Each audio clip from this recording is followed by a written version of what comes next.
कहा जाता है कि भाई जो शेड्यूल कास्ट के डॉक्टर होते हैं वो रिजर्वेशन से आते हैं, वो बेहतर डॉक्टर नहीं होते हैं। मैंने तो यहाँ तक सुना है कि कई लोग ये कहते हैं कि अच्छा अगर उनको नाम से पता चल जाए कि ये डॉक्टर शेड्यूल कास्ट का है तो वो प्राइवेट डॉक्टर को भी नहीं दिखाते, प्रेफर करते हैं अपर कास्ट को। देखिए, अच्छा है कि हमारे माथे पे नहीं लिखा होता है, तो हम जब ओपीडी में बैठते हैं अगर ऐसा लिखा होता फीस देने का समय आया तो मैंने बोला कि मुझे बड़ा दुख से ये कहना पड़ रहा है कि यहाँ इतनी सारी सीटें हैं लेकिन बाबा साहेब के लिए एक भी सीट खाली नहीं है, और मैं आज अपनी चीफ गेस्ट वाली सीट बाबा साहेब को देता हूँ।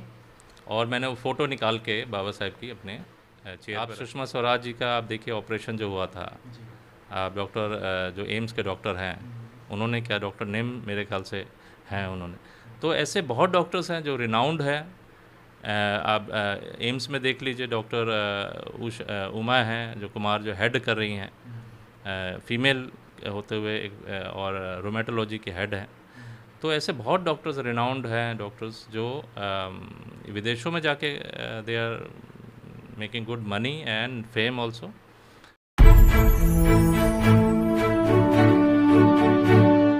अगर आपने अभी तक दलित दस्तक चैनल को सब्सक्राइब नहीं किया है तो सब्सक्राइब करें, लाइक करें और शेयर भी।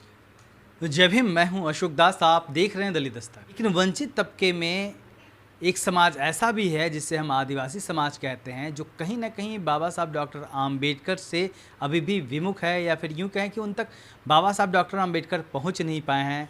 वो अभी उस रूप में बाबा साहब को जान और मान नहीं रहा है जिस रूप में उनको जानना चाहिए। लेकिन इसी समाज के भीतर कुछ लोग ऐसे हैं जो बाबा साहब डॉक्टर आम्बेडकर और आदिवासी समाज के बीच एक बीच की कड़ी का काम कर रहे हैं, उनको जोड़ने का काम कर रहे हैं। हमारे साथ हैं डॉक्टर संजय कुमार। डॉक्टर संजय का मैं परिचय बताऊं, डॉक्टर संजय गोंड समाज से ताल्लुक़ रखते हैं और Lady Hardinge Medical College Delhi में हैं, और फिलहाल RML जो राम मनोहर लोहिया अस्पताल है उसमें पोस्टेड हैं और प्रोफेसर के पद पर मेडिसिन डिपार्टमेंट में है। और डॉक्टर संजय आदिवासी समाज को कहीं ना कहीं बाबा साहब डॉक्टर आम्बेडकर के विचारों से जोड़ने की लगातार कोशिश कर रहे हैं, और ख़ास तौर पे जो गोंड समाज है उसके एजुकेशन के लिए अभी इन्होंने एक ऑर्गेनाइजेशन ही बनाया है। सर बहुत बहुत स्वागत है आपका, आपने वक्त दिया। धन्यवाद जी सर, हम लोग बात कर रहे थे कि बाबा साहब डॉक्टर आम्बेडकर आदिवासी समाज में नहीं पहुँचे हैं अभी। जी, आप कब से जानते हैं बाबा साहब डॉक्टर आम्बेडकर को? पहले तो सर आपकी लाइफ जर्नी से शुरू करते हैं कि आपका ताल्लुक़ कहाँ से है, आपकी जो लाइफ जर्नी है एजुकेशन वगैरह उसके बारे में बताइए। देखिए मैं रहने वाला पीछे से तो बिहार से हूँ, सिवान डिस्ट्रिक्ट है, बगौरा मेरा विलेज हुआ। लेकिन हमारी जो पढ़ाई लिखाई हुई है वो दिल्ली में ही ज़्यादातर हुई है। और क्योंकि पिताजी विदेश मंत्रालय में थे इसलिए वो क्या थे सर? क्लर्क से उन्होंने स्टार्ट किया, LDC, फिर UDC, फिर असिस्टेंट सेक्शन ऑफिसर। तो क्लर्क से स्टार्ट करके, क्योंकि वो विदेश मंत्रालय में थे तो हमारी पोस्टिंग 3 साल के लिए बाहर भी होती थी। बाहर यानी कि जैसे पहले पोस्टिंग हमारी ढाका हुई थी बांग्लादेश, फिर सेकंड पोस्टिंग मस्कट ओमान में, गल्फ़ एरिया गल्फ़ कंट्रीज़ में आता है, फिर थर्ड पोस्टिंग न्यूजीलैंड थी तो वहाँ 4 साल रहे हम लोग, और चौथी पोस्टिंग थी एक्रा घाना में। तो इसके वजह से 3 साल हम लोग बाहर रहते थे, 3 साल इंडिया में रहते थे। तो इससे हमारा एक्सपोजर विदेशों का रहा और वहाँ के कल्चर देखा हमने, वहाँ के एजुकेशन पैटर्न देखा, वहाँ के स्कूलों में पढ़े हम लोग। तो इंग्लिश मीडियम होने के वजह से हमारा अच्छा खासा एजुकेशन बैकग्राउंड, क्योंकि अपने समाज में, गोंड समाज में देखा जाए तो विदेश में पढ़ने वाले लोग बहुत कम हैं। क्योंकि बाबा साहेब की वजह से मेरे पिताजी को जॉब मिली और विदेश मंत्रालय में थे, तो उसके वजह से हम लोग विदेशों में पढ़ लिख पाए। प्रिविलेज था, बहुत ज़्यादा प्रिविलेज था, क्योंकि जो हमने समय देखा है वो आज हम अपने बच्चों को भी वो एक ड्रीम की तरह महसूस होता है कि वो एक ड्रीम था हमारे लिए। ऑल्दो हम लोग आगे बढ़े और यहाँ से मैंने MBBS किया मौलाना आज़ाद मेडिकल कॉलेज से, फिर MD राम मनोहर लोहिया हॉस्पिटल दिल्ली से किया। फिर कुछ समय के लिए मैं फिर सीनियर रेजिडेंसी होती है 3 साल की, वो मैंने फिर मौलाना आज़ाद से किया। फिर NTPC थर्मल पावर कॉरपोरेशन में मैं 3.5 साल था। तो उसके बाद फिर शादी भी हो गई थी बीच में।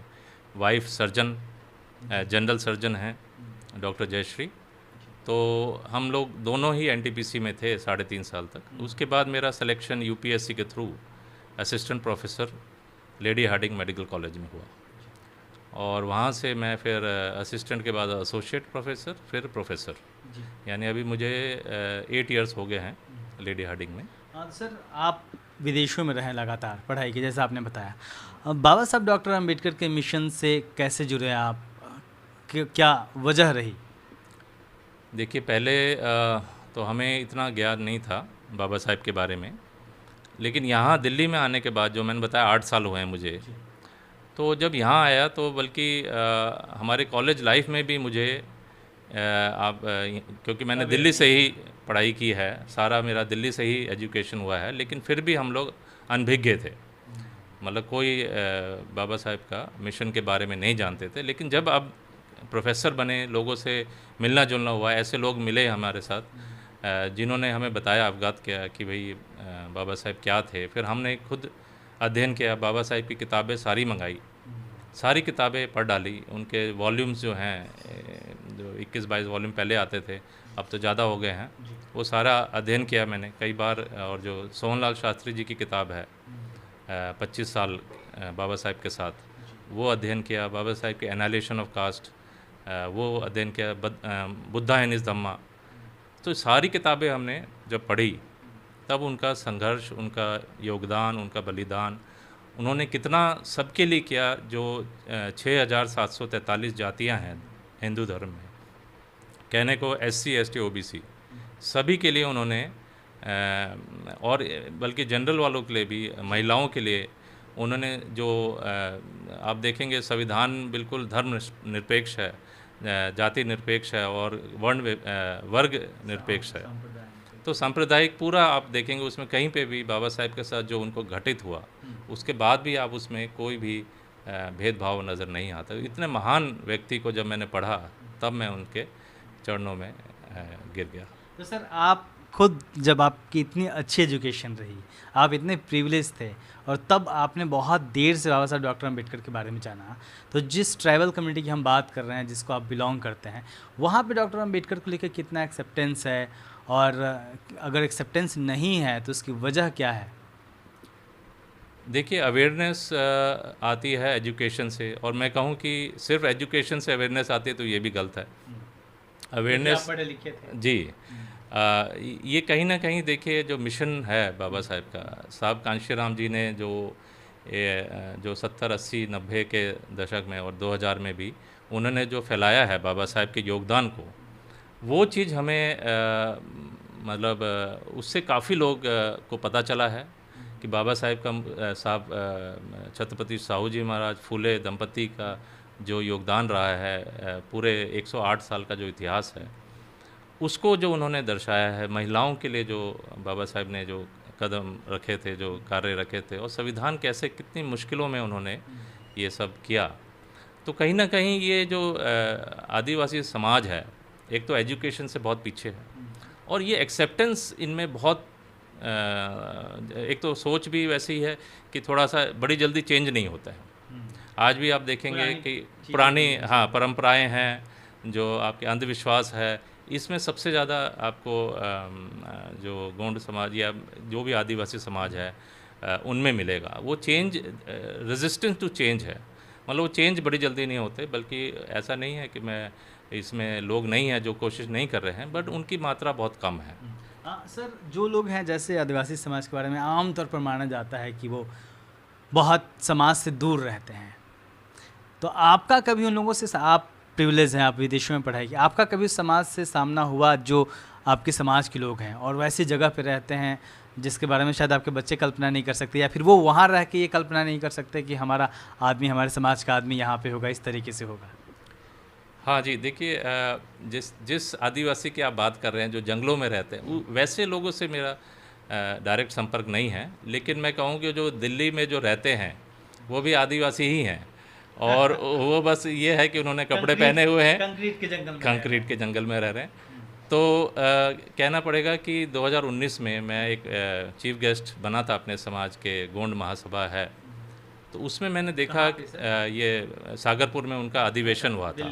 हाँ, दिल्ली में मेरे को चीफ गेस्ट बनाया था उन्होंने, तो मैं वहाँ गया तो मैंने वहाँ देखा कि महारानी दुर्गावती की फ़ोटो थी वहाँ पे, लेकिन बाबा साहेब की फ़ोटो उन्होंने नहीं रखी हुई थी। तो मुझे बड़ा अजीब सा लगा। मैंने अपने भांजे को फ़ोन करके बुलाया और मैंने बाबा साहेब की फ़ोटो मंगाई, और मैंने जब मेरा स्पीच देने का समय आया तो मैंने बोला कि मुझे बड़ा दुख से ये कहना पड़ रहा है कि यहाँ इतनी सारी सीटें हैं लेकिन बाबा साहेब के लिए एक भी सीट खाली नहीं है, और मैं आज अपनी चीफ़ गेस्ट वाली सीट बाबा साहेब को देता हूँ।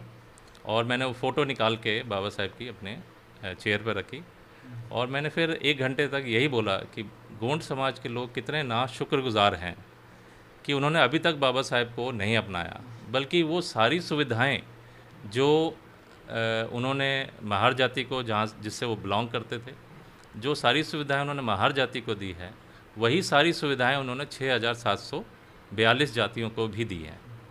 तो ऐसे में अगर आप देखें कि पिछले अगर 4000 साल का इतिहास उठा के देखें तो शायद ही आपको कोई ऐसा शख्स मिलेगा, ऐसे आपको महापुरुष बहुत मिलेंगे, लेकिन बाबा साहेब जितना आपको कोई नहीं मिलेगा, क्योंकि जो उन्होंने अधिकार संविधान में लिखे वो एक कानून बन गए हैं। इससे पहले बाबा और महापुरुष और गुरु तो बहुत आए, लेकिन उन्होंने एक ठोस चीज़ नहीं कर पाए क्योंकि उन्होंने कानून को नहीं बदला। तो इससे कोई फ़र्क पड़ा सर जब आप उस प्रोग्राम में गए और आपने अपनी सीट पे बाबा साहब की तस्वीर रखी, उसके बाद क्या बदला वहाँ पे? बाद में भी आप उन लोगों के संपर्क में रहे होंगे। बिल्कुल, देखिए मैंने ये महसूस किया कि बाबा साहेब क्यों नहीं एक्सेप्टेंस गोंड समाज में है। उसका रीज़न ये मेरे को लगा कि एजुकेशन बहुत कम है, और कहीं ना कहीं जब एक एजुकेटेड व्यक्ति बोलता है तो उसको फॉलो करने वाले लोग बहुत होते हैं। तो मेरे को ऐसा महसूस हुआ कि मेरा दायित्व है कि मैं बाबा साहेब का जो मिशन है, जो बाबा साहेब का जो संघर्ष है, अपने गोंड आदिवासी समाज के लोगों के बीच में रखूं। और सबसे पहले उसका स्टार्टिंग मैंने किया एजुकेशन से। तो एजुकेशन ही इसका मेन कारण है। तो मैंने एक गोटुल इंडिया नाम से एक संस्था बनाई। तो उसमें मैंने क्या किया है अभी कि जो गरीब बच्चे हैं, जो बिल्कुल लेकिन प्रतिभाशाली हैं और अच्छे नंबर लाए हैं, तो उनको हम IAS IPS या डॉक्टर इंजीनियर या और जो भी वो करना चाहते हैं उनमें हम हेल्प करें। तो इसमें एक मनीषा लड़की है जो एक किराए के मकान में रहती है। उनके फादर गरीब हैं और दिल्ली में ही किराए के और उसमें हैं, प्राइवेट जॉब में है। तो उसके 94 12th में 94 आए थे। उसको हमने कॉलेज में भी गाइडेंस दिया, NCERT की किताबें, न्यूज़पेपर उसके घर में लगवाया।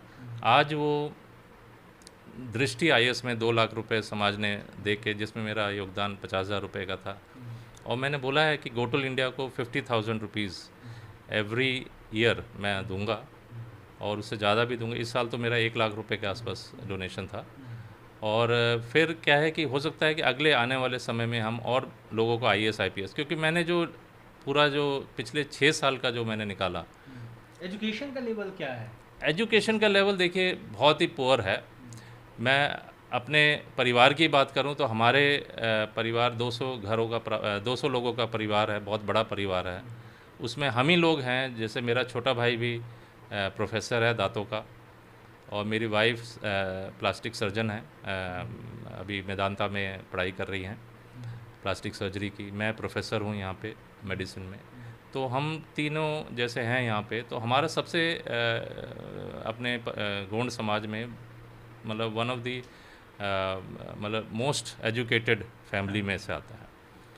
लेकिन बाकी जो आप ही लोग निकल अकेले, तो और बाकी लोग अभी भी वही हैं। जो अगर मैं बात करूं 1980-70 के जो हमारी हालत थी, आज उनकी वही हालत है। तो बहुत ज़्यादा चेंज नहीं आया है। तो ये देख के मुझे बड़ा वो लगता है कि दिल्ली में रहते हुए, मैं दिल्ली की बात कर रहा हूँ, गांव के तो लोगों की बात और है।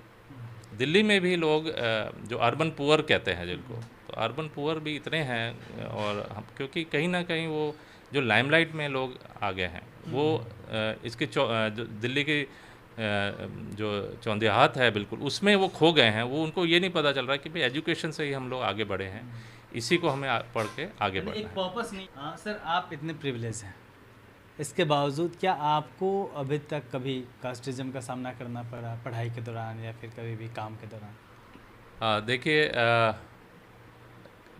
पढ़ाई के दौरान तो नहीं कहूँगा मैं, लेकिन हाँ, पढ़ाई के दौरान देखिए मुझे कास्टिज़म का जो पता चला एक्चुअली वो था जब मैं प्रोफेशनल कॉलेज में गया, क्योंकि मेरे ख्याल से डिग्री कॉलेजेस में इतना नहीं होता, लेकिन जैसे जैसे आप प्रोफेशनल कॉलेज में और एलीट कॉलेजेस में जाते हैं तो फिर आप उसमें महसूस होता है, जैसे एम्स, IIM या JNU या और जो एलीट कॉलेज यूनिवर्सिटीज़ हैं, कॉलेजेस, वहाँ आपको ज़रूर इस चीज़ का सामना करना पड़ता है। तो मेरा सबसे पहले मौलाना आज़ाद में ये महसूस हुआ। उसके बाद से जब महसूस होने लग जाता है तो चीज़ें घटना भी होने लग जाती हैं, घटित। तो फिर घटना घटित होती है तो ये महसूस भी होता है, या दोनों तरह से, यस। तो ये चीज़ें फिर बाद में समझ में आने लग गया कि ये चीज़ें क्यों हो रही है। पहले नहीं समझ में आता था, लेकिन बाद में समझ में आने लग गया। और ये क्या हुआ था? अब स्पेसिफिकली मैं बताऊं तो जैसे कि अभी अपने ऑफिस में ही जैसे कि मैं ड्यूटीज़ पे था, तो अपने ये गुलाम नबी आज़ाद जी आए हुए थे। ओके। तो वो उस दिन क्या था कि गुलाम नबी आज़ाद 5 मई में आए थे। ये है करीबन 5-6 साल पहले की बात। ड्यूटी किसी और की थी, जो मेरे से सीनियर थे, है ना, डॉक्टर जो थे वो भी प्रोफेसर हैं, उनकी ड्यूटी थी। लेकिन उन्होंने क्या किया, मेरा नाम लगा दिया उसमें कि ड्यूटी इनकी थी, और उन्होंने अपने हाथ से रोस्टर बना दिया कि डॉक्टर संजय वाज इन्फॉर्म्ड कि उनकी ड्यूटी है। अब उस दिन तो वो मिले नहीं, ना मैं गया ना कोई नहीं गया, लेकिन अगले दिन मीमो आ गया। अब मीमो को जवाब देना था, तो उन्होंने अलग से एक रोस्टर बना दिया कि doctor Sanjay was to be. और वैसे मेडिसिन डिपार्टमेंट का रोस्टर निकलता है, मतलब खुद को बचाने के लिए, खुद को बचाने के लिए। वहाँ पे दो लोग थे, 2 प्रोफेसर जो सीनियर थे, मैं सबसे जूनियर था, असिस्टेंट प्रोफेसर था। तो वो चीज़ देखिए मैंने उसमें फ़ाइट भी किया, लेकिन मेरा पीस ऑफ माइंड इतना उस वक्त लॉस हुआ कि मेरे को लगा कि it's not worth it, it's not worth कि मैं इतना पीस ऑफ माइंड, क्योंकि गेन कुछ था नहीं। तो मैंने उसको ज़्यादा परस्यू नहीं किया, although I did right about it. मैंने उसके बारे में लिखा, काफ़ी MS से भी मिला मैं और एडवोकेट से भी मिला। लोगों ने बोला कि इसमें कुछ नहीं है, छोटा सा मीमो है, इसको आप रहने दीजिए, जाने दीजिए। तो ये चीज़ें देखिए फिर डिस्टर्ब कर दिया, डिस्टर्ब बहुत दिन, आई कुड नॉट स्लीप। तो ये चीज़ें देखिए महसूस होती हैं, और ये वास्तविक हैं। जो पहले छुआछात होता था एक्चुअल में, आज उसका रूप बदल गया है। आज इंस्टीट्यूशनल छुआछात एक्चुअल में नहीं है, लेकिन उसको माइक्रो, यस आप कह सकते हैं वो। तो ये कहीं ना कहीं इंस्टीट्यूशनल लेवल पे, स्पेशली प्रोफेशनल लेवल पे, और मेरे ख्याल से और भी जगह होते होंगे, लेकिन लोग जैसे लाइक जब हम लोग जर्नलिज्म में जाते हैं तो एडिटर नहीं बन पाते हैं, एक जगह जाके रुक जाते हैं, तो इस तरह की चीज़ें। एग्जैक्टली। तो एक उस तरह से हमें फील होता है कि हम सेकंड सिटीज़न हैं यहाँ पे अपने ही देश में, जो कि बाबा साहेब के साथ भी वो नहीं था। वो भी इससे बल्कि सबसे पढ़े लिखे, आज तक भी उनके जितना पढ़ा लिखा आदमी कोई नहीं हुआ है ना। जी सर, इसमें एक चीज़, आप जिस प्रोफेशन में हैं, आमतौर पर लोगों को एक कहा जाता है कि भाई जो शेड्यूल कास्ट के डॉक्टर होते हैं वो रिजर्वेशन से आते हैं, वो बेहतर डॉक्टर नहीं होते हैं।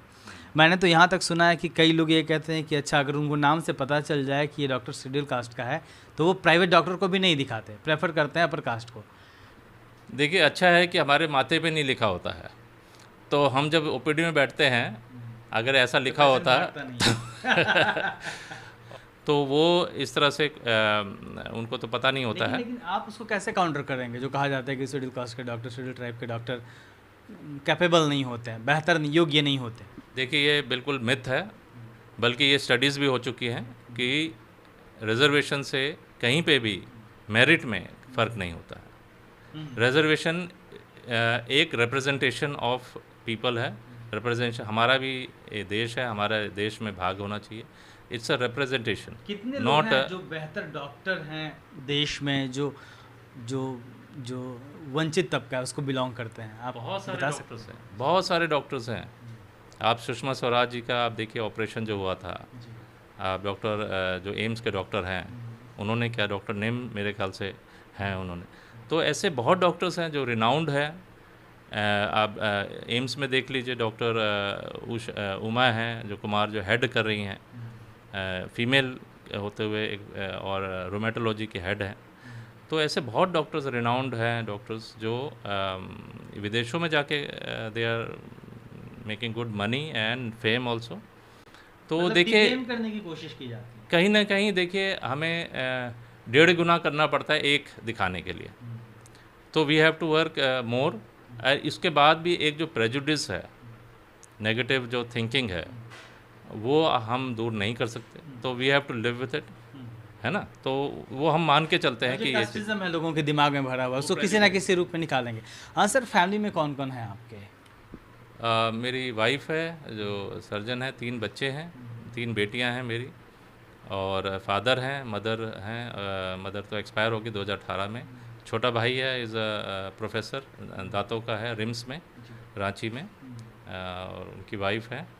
यही अपना है परिवार। तो सर आप जैसे यहाँ तक पहुँचे हैं, तो ट्राइबल कम्युनिटी में बहुत कम लोग होते हैं जो यहाँ तक पहुँचते हैं। जी, आपने अपने बच्चों के लिए क्या सपना देखा है? मैंने मेरा तो यही रहता है कि मेरे बच्चे जो हैं मेरे से ऊपर जाएं। ये सभी माँ बाप का रहता है कि उनके बच्चे अपने से जो एक जनरेशन ऊपर अच्छा करें, और उसके लिए हम पूरा कोशिश करता है जो भी माँ बाप, और हम भी ये चाहते हैं कि हमारा जो जो हम देखा है, जो हमने देखा है एक विदेशों में पढ़े लिखे, आज तो हम वो नहीं दे पा रहे बच्चों को, लेकिन ये है कि हम ज़रूर अपने बच्चों को पोस्ट ग्रेजुएशन के लिए विदेशों में ज़रूर भेजेंगे। अभी तो छोटे हैं, लेकिन हमने वो पैसा इकट्ठा कर रखा है और बच्चों को भी बोल रखा है, और ये मोटिवेटेड भी हैं बच्चे, and they are doing very very wonderful. Class में टॉप आते हैं सब बच्चे। और अभी बेटी जहाँ कोई रिजर्वेशन नहीं है। बेटी भी अभी 93% आया है, और 99 हिस्ट्री में, 97 पॉलिटिकल साइंस में, 12th में। तो आप देखिए कि अगर अपॉर्चुनिटी दी जाए और इक्वालिटी अगर उसमें कोई वो नहीं है, तो we can do as good as anything. Sir आप अपनी सोसाइटी के लिए काम कर रहे हैं गोटुल इंडिया के जरिए, तो गोटुल का मतलब क्या होता है, ये नाम क्यों रखा? और जो ट्राइबल कम्युनिटी है, आपके पीछे मैं देख रहा हूँ तथागत बुद्ध बाबा साहब की भी तस्वीर है, उससे जुड़ना कितना ज़रूरी है उस कम्युनिटी का?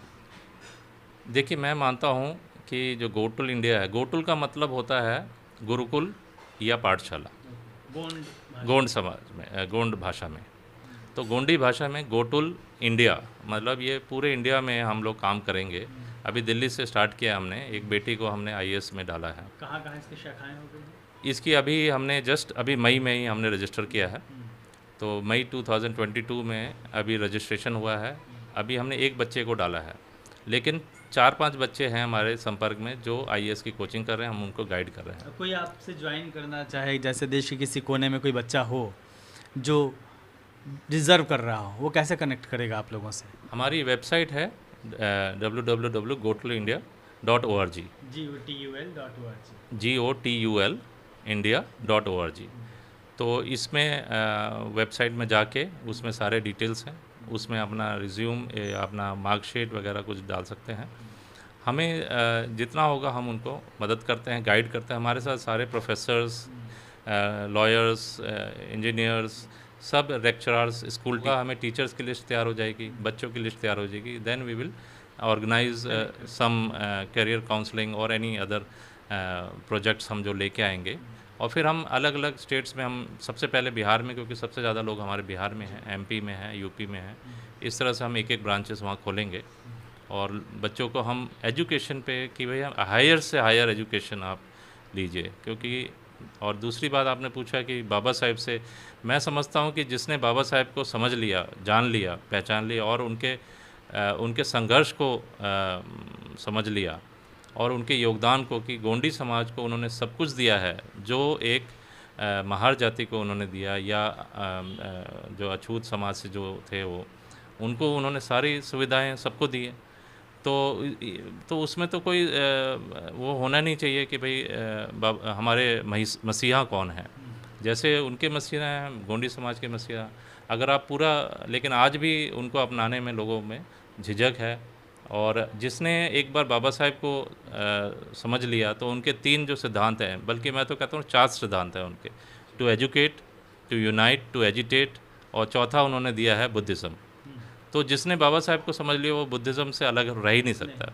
और Buddhism itself it's a scientific धर्म है, इसमें कोई ऊंच नीच नहीं है, ये एवर ग्रीन है, क्योंकि इसमें बदलाव के चांसेस हैं। तो ये कहता है बुद्ध मतलब अपनी बुद्धि के विवेक में जाने का है। तो निश्चित है, मतलब आप अपने समाज में एजुकेशन के लिए काम कर रहे हैं, साथ ही गोंडी समाज को बाबा साहब और बुद्ध से जोड़ने के लिए भी काम कर रहे हैं। एग्जैक्टली जी। बल्कि मैं कहूँ कि सबसे पहला जो बाबा साहेब का है टू एजुकेट, उसके बाद टू यूनाइट।